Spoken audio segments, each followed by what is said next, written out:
Hello everyone, welcome to Kalpataru pattern. आपण NMMS marathon सिरीजमध्ये आज लेक्चर नंबर 18 मध्ये महत्त्वाचे प्रश्न काही कव्हर करूया. तर बघा, पहिला प्रश्न, which kingdom classified as multicellular eukaryotes possess a cell wall but cannot perform photosynthesis. ऐका, याच्यामध्ये काय सांगितलंय की कोणता असा किंगडम आहे दॅट क्लासिफाईज ॲज अ मल्टीसेल्युलर यूकॅरियोट. मला सांगा, नॉर्मली मल्टीसेल्युलर यूकॅरियोट्स म्हणजे काय? जे की जास्त सेलपासून बनलेले आहेत, ज्यांची सेल चांगली डेव्हलप आहे असे ऑर्गॅनिझम. आणि पजेस अ सेल वॉल म्हणजे ज्यांना सेल वॉल देखील प्रेझेंट आहे. नॉर्मली आपल्याला काय वाटते, सेल वॉल कुणामध्ये प्रेझेंट आहे, तर प्लांट्समध्ये प्रेझेंट आहे असं आपण समजतो. सेल वॉल म्हणजे outer covering of a cell. हे बघा, हे नॉर्मल एका सेलचं स्ट्रक्चर समजूयात. हा आहे प्लाझ्मा मेम्ब्रेन, आणि प्लाझ्मा मेम्ब्रेनच्या आउटसाईडला एक कव्हरिंग असते जे आहे सेल वॉल. सेल वॉल ही फक्त प्लांट्समध्ये आणि फंगस या दोन ऑर्गॅनिझम्समध्ये प्रेझेंट असते. मग त्याला with cell wall without cell wall असे क्लासिफिकेशन केले जाते. मला सांगा, किंगडम्स क्लासिफाय करताना किती किंगडम्स केले होते विटेकर्सनी? 5 किंगडम. किती किंगडम्स होते? 5. तर त्यांनी अगोदर काय केलं, प्रो कॅरियोट्स आणि यू कॅरियोट्स असे दोन ग्रुप केले. फर्स्ट वन कोणता असणार? Prokaryote. फर्स्ट काय? प्रो कॅरियोट्स.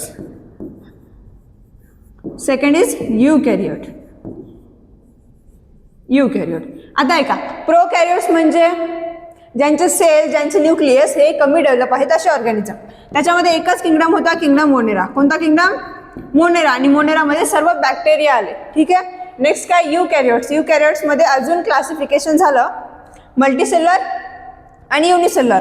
मग याचे दोन ग्रुप्स पडले, युनिसेल्युलर अँड मल्टीसेल्युलर. युनिसेल्युलर म्हणजे एक पेशी आणि मल्टीसेल्युलर म्हणजे बहुपेशी ज्यांच्यामध्ये more than one cell present आहे. युनिसेल्युलरमध्ये येतात प्रोटिस्टा. कोणता किंगडम येणार? Kingdom Protista. आणि मग मल्टीसेल्युलरमध्ये उरलेले बाकीचे सर्व कोण कोण उरले सांगा मला आता. मोनेरा संपलं, प्रोटिस्टा संपलं, काय राहिलं? Fungi, Plantae and Animalia. कोणते कोणते बाकी आहेत? फंगी, प्लांटी आणि ॲनिमेलिया. फंगी, प्लांटी, ॲनिमेलिया हे 3 किंगडम्स. आता बघा क्वेश्चनमध्ये काय विचारलं की ते कसे असले पाहिजे? मल्टीसेल्युलर असले पाहिजे आणि यू कॅरियोट्स असले पाहिजे. यू कॅरियोट्स असायला पाहिजे, मल्टीसेल्युलर असायला पाहिजे. मग हे बघा, प्रोटिस्टा आणि मोनेरा मायनस झाले की नाही आपोआप? विचारलं काय? यू कॅरियोट्स पाहिजे, मल्टीसेल्युलर पाहिजे. पजेस अ सेल वॉल. आता मला सांगा, मल्टीसेल्युलरमध्ये पण काही ऑर्गॅनिझममध्ये सेल वॉल प्रेझेंट होती, काही ऑर्गॅनिझममध्ये सेल वॉल अब्सेंट होती. ॲनिमल्समध्ये ह्युमन्स पण येतात आपण. मग आपलं जी स्किन आहे ती सॉफ्ट आहे. आणि कधी तुम्ही झाडांचा विचार करा, जी काही बार्क असते ती किती हार्ड असते. म्हणजे प्लांट्समध्ये सेल वॉल प्रेझेंट असते. प्लांट्समध्ये काय प्रेझेंट असणार? सेल वॉल, जी की सेल्युलोजपासून बनलेली आहे. कशापासून बनलेली आहे? सेल्युलोज. लक्षात ठेवायचं, क्वेश्चन याच्यावर देखील आलेला आहे की प्लांट्समध्ये सेल वॉल ही सेल्युलोजपासून बनलेली आहे आणि फंगसमध्ये देखील सेल वॉल प्रेझेंट असते. ती बनलेली आहे complex sugar called as chitin. कशापासून बनलेली आहे? एक कॉम्प्लेक्स शुगर आहे, एक स्ट्रक्चर आहे जे आहे कायटिन. कायटिनपासून सेल वॉल बनली आहे फंगसमध्ये. लक्षात राहील. आता मला सांगा, मोनेरामध्ये सेल वॉल प्रेझेंट असते का? नाही. प्रोटिस्टामध्ये नाही. ॲनिमल्समध्ये नाही. फक्त प्लांट्स आणि फंगीमध्ये सेल वॉल प्रेझेंट असते. आणि प्लांट्समध्ये बनलेली आहे सेल्युलोजपासून, फंगसमध्ये बनलेली आहे कायटिनपासून. आता सेल वॉल कुणामध्ये असं एवढं कळलं. आता पुढे क्वेश्चनमध्ये काय विचारले? ते पजेस अ सेल वॉल. सेल वॉल तर प्रेझेंट आहे but can not perform photosynthesis. पण फोटोसिंथेसिस परफॉर्म नाही करू शकत. आता परत थोडंसं एक स्टेप पुढे जायचं आहे की सेल वॉल प्लांट्स आणि फंगीमध्ये, म्हणजे आन्सर या दोन्हीमध्ये एक असणार आहे. पण प्लांट्स स्वतःचं फूड स्वतः बनवतात की नाही? ते काय प्रोड्युसर आहेत ना. मला सांगा, त्या आपल्या इकोसिस्टममध्ये लेवल्समध्ये सगळ्यात प्रोड्युसर लेवलला कोण असते? प्लांट्स असतात. म्हणजे plants can make their own food. त्या प्रोसेसला काय म्हणतो आपण? Photosynthesis. That means plants can perform photosynthesis. आणि जे फंगी असतात ते असतात, मोड ऑफ न्यूट्रिशन हा त्यांचा सॅप्रोफायटिक असतो. कसा असतो? सॅप्रोफायटिक. सॅप्रोफायटिक म्हणजे काय? ते डिकम्पोजर म्हणून काम करतात. काय म्हणून काम करतात? फंगस हे डिकम्पोजर. डिकम्पोजर म्हणजे काय? डिकम्पोज करतात. ते डिकम्पोज करण्याचं काम डिकम्पोजर्स करतात. डिकम्पोज म्हणजे काय करणार? जे काही डेड ऑर्गॅनिझम्स आहेत, जे काही आता ॲनिमल्स मरून पडले समजा, प्लांट्स डेड झाले, तर त्यांना डिकम्पोज करण्याचं काम करतात डिकम्पोजर, दॅट इज फंगस. आणि तिथून ते काय करतात? फंगस त्यांच्या बॉडीच्या बाहेर एन्झाईम रिलीज करतात. एन्झाईम्समुळे त्या जे काही पार्टिकल्स आहेत इनऑर्गॅनिक त्याचा ब्रेकडाऊन करतात आणि मग ते डिकम्पोजिशन करून आणतात. त्यामुळे ते स्वतःचा फूड स्वतः बनवतात का? नाही. दॅट मीन्स ते फोटोसिंथेसिस परफॉर्म करतात का? नाही. मग आन्सर काय असणार? किंगडम फंगाय. लक्षात राहील, किंगडम फंगाय हे फोटोसिंथेटिक नाही आहेत, पण त्यांच्याकडे सेल वॉल आहे. लक्षात ठेवा, क्वेश्चन असाही बनतो की सेल वॉल कुणामध्ये प्रेझेंट आहे? आन्सर असणार फंगस आणि प्लांट्स. प्लस असाही क्वेश्चन बनतो की सेल वॉल प्लांट्समधली कशापासून बनली आहे? सेल्युलोजपासून. आणि फंगायमधली कायटिनपासून. या सगळे टॉपिक्स लक्षात ठेवायचे, क्वेश्चन कशावर पण बनू शकतो. ठीक आहे, आन्सर क्लिअर आहे आता. मग मोनेरामध्ये सेल वॉल ॲब्सेंट आहे, प्रोटिस्टामध्ये पण ॲब्सेंट आहे आणि प्लांटीमध्ये प्रेझेंट आहे, but they are photosynthetic. Plantae कसे असतात? फोटोसिंथेटिक असतात. त्यामुळे हे आन्सर नाही. लक्षात राहील. आता बघा पुढचा प्रश्न. Dengue and infectious disease is spread by which type of mosquito? Infectious disease आहे. कसा डिसीज आहे? इन्फेक्शियस. डिसीजचं नाव डेंग्यू. तर काय सांगितलं? इन्फेक्शियस म्हणजे काय? एखाद्या पर्सनला जर डेंग्यू झालेला आहे, त्याला एका मॉस्किटोनं बाईट केलं, त्या मॉस्किटोने जर दुसऱ्या नॉर्मल हेल्दी पर्सनला बाईट केलं तर त्याला देखील डेंग्यू होतो. म्हणजे इन्फेक्शन थ्रू कॉज होतो. That means this is a infectious disease. आणि हा जो डेंग्यू आहे तो कोणत्या मॉस्किटोमुळे पसरतो असं विचारले. काय विचारलंय? कोणत्या मॉस्किटोमुळे पसरला? मला सांगा अगोदर, जो काही मॉस्किटो पसरत आहे हा मेल की फिमेल आहे? फिमेल. काल सांगितलं होतं चावणारी ती फिमेल. मग जी फिमेल मॉस्किटो डेंग्यू कॉज करतात त्याचं नाव काय असणार? Aedes aegypti. काय नाव असणार? Aedes aegypti. लक्षात ठेवायचंय, कारण क्वेश्चन कोणत्याही मॉस्किटोवर येऊ शकतो. मला सांगा, क्युलेक्स काय कॉज करतो? क्युलेक्स आठवतंय का कुणाला? क्युलेक्स एलिफंटियासिस कॉज करतो. काय कॉज करतो? एलिफंटियासिस. हत्ती रोग कॉज करतो. हत्ती रोग हा क्युलेक्स मॉस्किटोमुळे होत असतो. नेक्स्ट काय दिलंय? Aedes aegypti. एडिस इजिप्ती समजलं, डेंग्यू कॉज करतो. आणि अनाफिलस, अनाफिलस हा मलेरिया कॉज करतो. Anopheles malaria. त्यामध्ये पण कोण? Female anopheles mosquito. कसे? फिमेल. कारण फिमेलच डिसीज कॉज करतात, फिमेलच चावतात, मेल्स इन्फेक्शन कॉज करत नाहीत. आणि जे फ्लाईज असतात, जे काही घरमाशा असतात, ह्या नॉर्मली असे स्पेसिफिक डिसीज कॉज नाही करत, पण त्या कॉलेरा वगैरे इन्फेक्शन कॉज करतात. त्या काय करतात की जे काही घाण एखादा ऑब्जेक्ट आहे, डर्ट आहे, तिथली त्यांच्या पायाला लागून ट्रान्सफर होते, ज्यामुळे व्हेरियस इन्फेक्शन डिसीजेस कॉज होऊ शकतात. मग आन्सर काय असणार? Aedes aegypti. नेक्स्ट बघा. When a bus suddenly starts. काय विचारलंय? एकदम बस सुरू झाली. आता इमॅजिन करा, चला बरं ट्रॅव्हलिंगमध्ये, आता बसमध्ये तुम्ही हे बघा, तुम्हीच बसलेले तर मागे, आता बस झाली आहे सुरू. पुढे काय विचारलंय? Passengers are thrown backward. कोणत्या डायरेक्शनला? बॅकवर्ड. आपण आता इमॅजिन करा, तुम्ही सगळ्यांनी अनुभवलंय, आपण बसमध्ये बसलेलो, अचानक बस सुरू झाली की आपण असं मागच्या साईडला असे फेकला जातो की नाही? ते कशाचं एक्झाम्पल आहे असं विचारलंय. Which type of inertia? कोणत्या टाईपच्या इनर्शियाचं एक्झाम्पल आहे? आपण कसे होतो? रेस्टमध्ये होतो की मोशनमध्ये होतो? रेस्टमध्ये होतो. जर बस सुरू झालीच नव्हती तर आपण रेस्टमध्ये होतो. आता बस झाली आहे स्टार्ट, बस मोशनमध्ये आली, पण मी रेस्टमध्ये होते. जो ऑब्जेक्ट रेस्टमध्ये होता तो ट्राय करतो, त्याची टेंडन्सी आहे, it tries to remain in the position of rest. त्याला रेस्टमध्येच राहायचा ट्राय करत असतो. मग ह्या टेंडन्सीला काय म्हणणार? Inertia of rest. काय म्हणणार? Inertia of rest. मग मला सांगा, फर्स्ट इनर्शियाचा कन्सेप्ट काय असतो? The tendency of an object to remain in its position. तो जसा आहे त्याला तसंच राहायचं असतं. कशाची पोझिशन? रेस्ट किंवा मोशनची. समजा एक ऑब्जेक्ट आहे जो कंटिन्यू मोशनमध्ये आहे.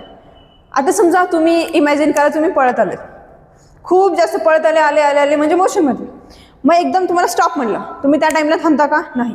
तुम्हाला काय, ती तुमची मोशनची पोझिशन मेंटेन करायची असते. आपोआप थोडंसं समोर जातं की नाही? मग तसंच असते, जेव्हा एखादा ऑब्जेक्ट रेस्टमध्ये आहे ते असे त्याची टेंडन्सी असते की आपण रेस्टमध्येच राहायचं आहे. मग त्याला जर मोशनमध्ये आणायचं ट्राय केलं तर तो तेव्हाच मोशनमध्ये येत नाही. त्यामुळे ती बस समोर गेली, बट माणसं जे आहेत ते थोडेसे मागेच राहिले, त्यामुळे ते बॅकवर्ड थ्रो केले गेले, बॅकवर्ड फेकले गेले. आन्सर काय असणार? Inertia of a rest. बाकी ऑप्शन्स बघा. Inertia of a direction. Inertia of a direction देखील हीच बस प्रूफ करू शकते. समजा आपण एकदम जर बस अशी कलवली, टर्न केली, तर आपलं काय होतं? इमॅजिन करा, बस इकडच्या साईडला टर्न होते. बस इकडे टर्न झाली की आपण या साईडला थोडेसे बेंड होतो की नाही? मग ते इनर्शिया ऑफ अ डायरेक्शन आहे. इनर्शिया ऑफ अ मोशन म्हणजे काय? एक फॅन फिरत आहे, फिरत आहे, फिरत आहे, फिरत आहे, एकदम बटन ऑफ केलं, लगेच ते बंद होतं का? नाही. थोडा वेळ अजून फिरतो की नाही? का फिरतो? Inertia of a motion. Next काय? Gravitational inertia. म्हणजे ग्रॅव्हिटेशनल फोर्समुळे जे काही इनर्शिया ॲक्ट होतो तो असणार ग्रॅव्हिटेशनल इनर्शिया. आन्सर लक्षात आला? बघा पुढचा प्रश्न. Compare to cells using a liquid electrolytes, how is the shelf life for dry cell? Dry सेलची टिकण्याची जी काही कॅपॅसिटी आहे, जी काही क्षमता आहे, ती लिक्विड इलेक्ट्रोलाइट यूज करून बनवलेल्या सेल्सपेक्षा कशी आहे? जास्त आहे, कमी आहे? आन्सर मला तुम्ही सांगा. आता फक्त इमॅजिन करा, ड्राय सेल्स आणि लिक्विड इलेक्ट्रोलाइट यूज झालेले सेल्स. ज्या सेल्समध्ये लिक्विड इलेक्ट्रोलाइट्स यूज झाले त्यामध्ये काय घडणार? केमिकल रिॲक्शन घडणार. काय घडणार? Chemical reaction. मग केमिकल रिॲक्शन घडायला वेळ लागणार, जास्त काळ चालणार, त्यामुळे तिथे एनर्जी प्रोडक्शन पण कमी असतं. प्लस केमिकल रिॲक्शन, वॉटरमध्ये लिकेजचे जे काही लिक्विड असतात त्याच्यामध्ये लिकेजचे चान्सेस असणार, रेट ऑफ रिॲक्शन स्लो असणार, लिकेजचे चान्सेस असणार. म्हणून त्यांची जी काही सेल्फ लाईफ असते ड्राय सेलच्या कंपॅरिझनमध्ये कमी असते. मग ड्राय सेल्सची विचारली आहे, ड्राय सेल्सची कशी असणार? लॉंगर. कशी असणार? Longer. Very short, slightly shorter, longer, equal. Dry सेल्सची शेल्फ लाईफ कधी पण लक्षातच ठेवायचं, ज्या सेलमध्ये लिक्विड इलेक्ट्रोलाइट यूज झालेले आहेत त्याच्यापेक्षा ड्राय सेल्सची शेल्फ लाईफ ही कधी पण जास्त असते. बघा पुढचा प्रश्न. अ substance formed when two or more elements are chemically combined in a fixed proportion is called. जेव्हा दोन किंवा दोनपेक्षा जास्त एलिमेंट्स, प्युअरली एलिमेंट्स हे सेम टाईप ऑफ ॲटमनी बनलेले असतात, ते कसे कंबाईन झालेत? केमिकली. कसे कंबाईन झालेत? केमिकली. केमिकली म्हणजे काहीतरी रिॲक्शन होऊन कंबाईन झालेले आहेत एका फिक्स्ड प्रपोर्शनमध्ये.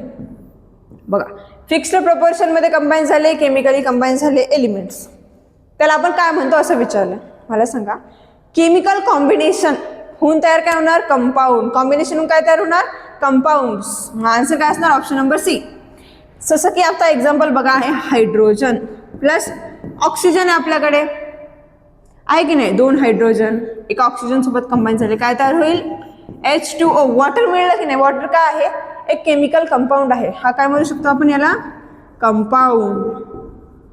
हा बघा, तुम्हीच असं काहीतरी लॅबमध्ये आहेत, काहीतरी रिॲक्शन्स करत आहेत. ह्यांनी काय केलं? एका एलिमेंटला दुसऱ्या एलिमेंटमध्ये मिक्स केलं, मग काहीतरी रिॲक्शन घडली, रिॲक्शन होऊन कंपाऊंड्स तयार झाले. फक्त स्पेशालिटी लक्षात ठेवायची, कंपाऊंड्समध्ये केमिकल कॉम्बिनेशन होते. कसं कॉम्बिनेशन होते? Chemical combination. Chemical combination. बरं, मी का सांगत आहे याच्यामध्ये केमिकल कॉम्बिनेशन होते? कारण इथे पण एलिमेंट्स कंबाईन झालेत म्हणजे मिक्सचर झाले. तसंच ऑप्शन नंबर ए मध्ये मिक्सचर दिसत आहे, याच्यामध्ये देखील एलिमेंट्स एकत्र येऊ शकतात, पण त्याच्यामध्ये फिक्स प्रोपोर्शन नसते किंवा केमिकल कॉम्बिनेशन कधीच होत नाही. मिक्सचरमध्ये लक्षात ठेवायचा, त्यांच्यामध्ये फक्त फिजिकल कॉम्बिनेशन होते. मिक्सचरमध्ये केमिकल कॉम्बिनेशन होईल का? नाही. केमिकली कंबाईन होत नाहीत, फक्त केमिकल कंपाऊंड्समध्येच केमिकली कंबाईन होतात. नेक्स्ट ऑप्शनमध्ये काय दिसत आहे? एलिमेंट.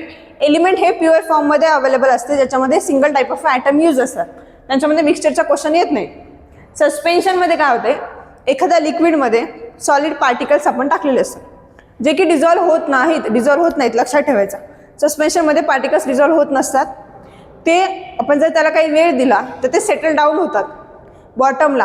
आता इमॅजिन करा, एक आपल्याकडे पाणी आहे, पाण्यामध्ये काही खडे टाकले, खडे डिझॉल्व्ह होतील का? विरघळतील का पाण्यामध्ये? नाही विरघळणार. आणि थोड्या वेळानंतर ते खाली तळाला सेटल होतील की नाही, त्याला आपण सस्पेन्शन म्हणू शकतो. आन्सर लक्षात आलं? Compound. Non metals generally lack ductility and malleability, instead exhibiting the property of. Non मेटल्समध्ये जनरली डक्टिलिटी आणि मेलिएबिलिटी अब्सेंट असते. डक्टिलिटी म्हणजे काय?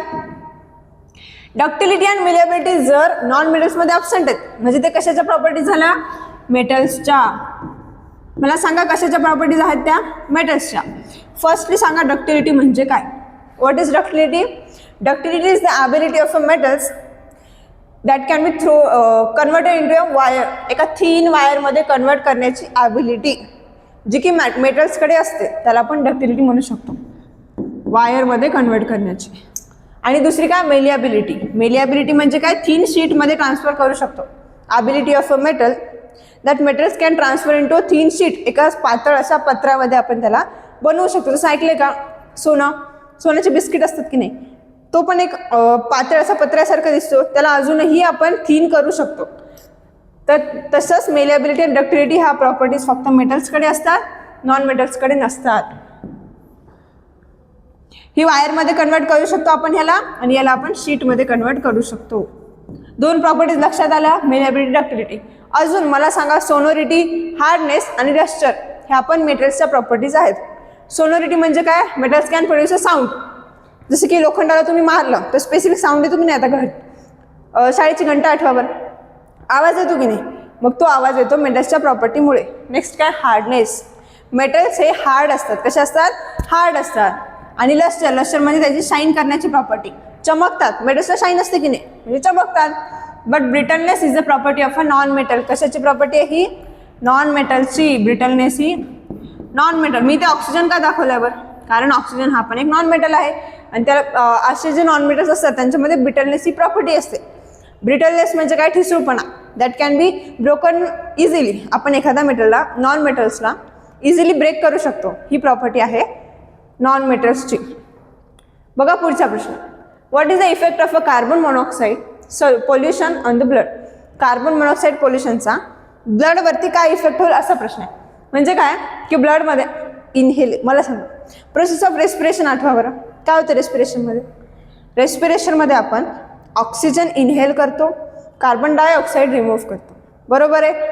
ऑक्सिजन जेव्हा आपण इनहेल केला नोजमध्ये, ऑक्सिजन हा हिमोग्लोबिन सोबत कंबाईन होतो. हिमोग्लोबिन सोबत कंबाईन होत असतो. ठीक आहे. ऑक्सिजन आणि काय तयार करतो? ऑक्सिहिमोग्लोबिन. ऑक्सिहिमोग्लोबिन हा आरबीसीला बाइंड होऊन पूर्ण ब्लडमध्ये ट्रान्सफर होऊन ज्या सेल्सला ऑक्सिजनची गरज आहे तिथपर्यंत ऑक्सिजन पोहोचवला जातो. ही झाली प्रोसेस ऑफ रेस्पिरेशन. ठीक आहे. आता इथे काय सांगितलंय? Carbon monoxide. कुणाबद्दल क्वेश्चन आहे? Carbon monoxide. जर कार्बन मोनॉक्साईडचं पोल्युशन कॉज झालं तर आता ऑक्सिजनची, कार्बन मोनॉक्साईडची एक लक्षातच ठेवायचं, कार्बन मोनॉक्साईडची बाइंडिंग कॅपॅसिटी ऑक्सिजनपेक्षा पण जास्त असते. समजा आता ब्लडला जर आपण कसं निगेटिव्ह गोष्टीला जास्त अट्रॅक्ट होतो की नाही, तसंच असतं ब्लडमध्ये पण. आता हिमोग्लोबिन आहे, हिमोग्लोबिनला आपण जर थोडा ऑक्सिजन दिला, थोडा कार्बन मोनॉक्साईड दिला, तर तो जास्त टेंडन्सी कुणाकडे दाखवेल? कार्बन मोनॉक्साईडचा. तो ट्राय करेल कार्बन मोनॉक्साईडला कॅच करण्याचा, त्याच्यासोबत बाइंड होण्याचा, ऑक्सिजनला इग्नोर मारणार. मग तसं जर कार्बन मोनॉक्साईडचं पोल्युशन ब्लडमध्ये वाढलं तर काय होईल? ब्लडमधला हिमोग्लोबिन हा कार्बन मोनॉक्साईडसोबत कंबाईन होईल, ऑक्सिजनसोबत कंबाईन होणार नाही. मग कार्बन मोनॉक्साईडचं प्रमाण असंच जास्त आहे. मग कार्बन मोनॉक्साईडसोबत कंबाईन होऊन काय तयार करेल? कार्बॉक्सी हिमोग्लोबिन. कार्बॉक्सी हिमोग्लोबिन तयार होईल. आणि कार्बॉक्सी हिमोग्लोबिन हे डेंजरस आहे. ठीक आहे. यामुळे ऑक्सिजनचा सप्लाय सेल्सपर्यंत पोहोचू शकणार नाही. आणि जर ऑक्सिजन नाही भेटलं तर एनर्जी प्रोडक्शन नाही होणार, सेल डेथ देखील होऊ शकते. म्हणून मला सांगा, आता क्वेश्चनमध्ये काय विचारलं होतं? कार्बन मोनॉक्साईड जर ब्लडमध्ये वाढला तर काय परिणाम दिसतील? मला सांगा. Increases blood pressure. Blood pressure increase होईल? नाही. हा त्याचा एक रिझल्ट असू शकतो, कारण एवढे सगळे चेंजेस होतील, ब्लडला ऑक्सिजन भेटणार नाही, ब्लडचं काम वाढेल, मग ब्लड प्रेशर वाढू शकतं.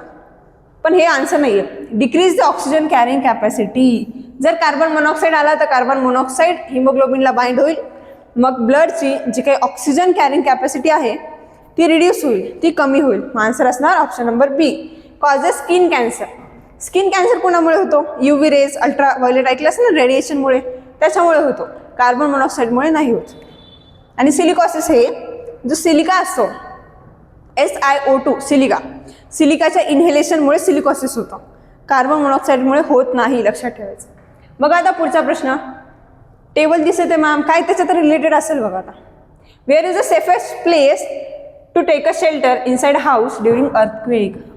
अर्थक्वेक आल्यानंतर आपण कोणतं सेफेस्ट प्लेस आहे जिथे आपण शेल्टर घेऊ शकतो, जिथे आपण बसू शकतो, की आपल्याला सेफ, आपल्याला वाचायचं. आता अर्थक्वेक जर आला, भूकंप आला, तर ओरडत नाही पडायचं भूकंपाला, तर स्वतःसाठी विचार करायचा. एक तर काय, सगळे रेग्युलेटर वगैरे ऑफ असले पाहिजे घरामधले, लाईट रिलेटेड म्हणजे हीट रिलेटेड ज्या काही वस्तू आहेत त्या सगळ्या बंद असल्या पाहिजे.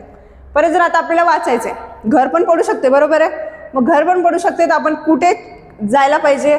तर नियर अ डोअरवे, दरवाजाजवळ जायचं आहे का? नाही. नेक्स्ट काय? Under a table or a cot. तर आपल्याला कुठे जायचं? टेबलच्या किंवा कॉटच्या खाली. जर वाचायचं असेल तर टेबल किंवा मोठा एखादा हार्ड प्लायवूडचा वगैरे कॉटच्या खाली जायचं. नियर अ विंडो, किचन ह्याच्या आसपास जायचं नाही. मिररच्या ऑब्जेक्टच्या जवळ जायचं नाही. तेव्हा काय होतं? भूकंपाच्या ड्युरिंग ते सगळे तुटू शकतात आणि अंगावर देखील पडू शकतात. त्यामुळे कुठे जाणार? Under a table or a cord. Next question बघा. The inner side of the endoplasmic reticulum is connected to which organelle. काय विचारलंय?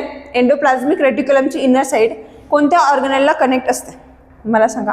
ही आपली सेल आहे. सेलमध्ये मध्ये न्यूक्लियस प्रेझेंट असते आणि न्यूक्लियसपासून एक ट्युब्युलर स्ट्रक्चर बाहेर येते जे असते एंडोप्लाझ्मिक रेटिक्युलम. दिसते इथे.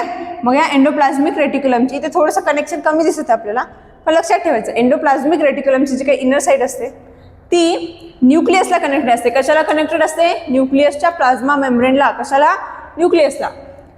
Inner side of the endoplasmic reticulum is connected to which organelle. कोणत्या ऑर्गेनेलला कनेक्ट असणार? तर न्यूक्लियसला. Option number C. ऑप्शन्समध्ये काय काय दिसतं? लायझोसोम. लायझोसोम हे एंडोप्लाझ्मिक रेटिक्युलम बनवते बट ते त्याला कनेक्टेड नसते. नेक्स्ट काय? Sale membrane. सेल मेम्ब्रेनला पण ह्या आहे सेल मेम्ब्रेन, सेलची आउटर कव्हरिंग. ह्याला देखील एंडोप्लाझ्मिक रेटिक्युलम कनेक्टेड नसते, न्यूक्लियसला कनेक्टेड असते. आणि व्हॅक्यूल. व्हॅक्यूल हे एक सेल ऑर्गेनेल आहे, ठीक आहे, जे की सेपरेटली प्रेझेंट असतात ते पण एंडोप्लाझ्मिक रेटिक्युलमला कनेक्टेड नसतात. Next question. What continuous movement of the diaphragm is necessarily for the process of a breathing. ब्रिदिंगच्या प्रोसेससाठी. कशाची प्रोसेस विचारली आहे? ब्रिदिंग. तर ब्रिदिंगच्या प्रोसेससाठी डायफ्रामची, हा जो आपली मसल दिसते डायफ्राम, कोणती मसल आहे ही? डायफ्राम. या मसल्सची मुवमेंट कोणत्या डायरेक्शनमध्ये व्हायला पाहिजे? असं सिम्पल क्वेश्चन. तर मला सांगा, ही आपली चेस्ट कॅव्हिटी आहे समजा इथे. ही आहे आपली चेस्ट कॅव्हिटी. डायफ्राम हा चेस्ट कॅव्हिटीच्या एंडला प्रेझेंट असतो. चेस्ट कॅव्हिटी आणि ॲब्डॉमिनल कॅव्हिटीच्या मध्ये असतो. लक्षात आलं होतं त्याची पोझिशन? आता मला सांग, चेस्ट कॅव्हिटीमध्ये काय काम असते आपल्याला? काय काम असते? रेस्पिरेशन घडते. म्हणजे काय? Exchange of gases. आता आपल्याला श्वास घेतल्यानंतर ऑक्सिजनचा इंटेक करायचा असतो लंग्समध्ये. मग लंग्सला स्पेस जास्त भेटायला पाहिजे. मग इनहेलेशनच्या ड्युरिंग जर लंग्सला स्पेस जास्त हवा आहे तर डायफ्राम हा डाऊनवर्ड मूव्ह होतो. कसा मूव्ह होतो? डाऊनवर्ड. आणि एक्सेलेशनच्या वेळेस हा लंग कॅव्हिटीची जी काही कॅव्हिटी आहे, जे काही स्पेस आहे ते कमी होते, डिक्रीज होते. मग हा स्पेस कमी करण्यासाठी हा जो डायफ्राम आहे हा परत अपवर्ड मूव्ह होतो. मग डायफ्रामची कंटिन्यू पोझिशन्स हा ट्रान्सफर होत राहतात. जसं आता इनहेलेशन करणार, डायफ्राम खाली जाणार, एक्झलेशन केला वर आला, इनहेलेशन केलं खाली गेला, एक्झलेशन केलं वर आला, खाली वर अप अँड डाऊन मुवमेंट्स चालूच राहतात. ऑप्शनमध्ये दिसत आहे का बघा काही? लेफ्ट अँड राईट मुवमेंट नाही, फॉरवर्ड अँड बॅकवर्ड मुवमेंट नाही, continuous up and down movement. Continuous डायफ्रामच्या इनहेलेशन आणि एक्झलेशनच्या during up and down movement चालू असतात. इथपर्यंत कोणाला काही डाऊट आहे? काहीही एखादा क्वेश्चन समजला नसेल, डाऊट्स असतील तर कमेंट सेक्शनमध्ये नक्कीच सांगा. आणि अशाच इम्पॉर्टंट क्वेश्चनसाठी कल्पतरू पॅटर्नशी कनेक्टेड राहा. थँक्यू.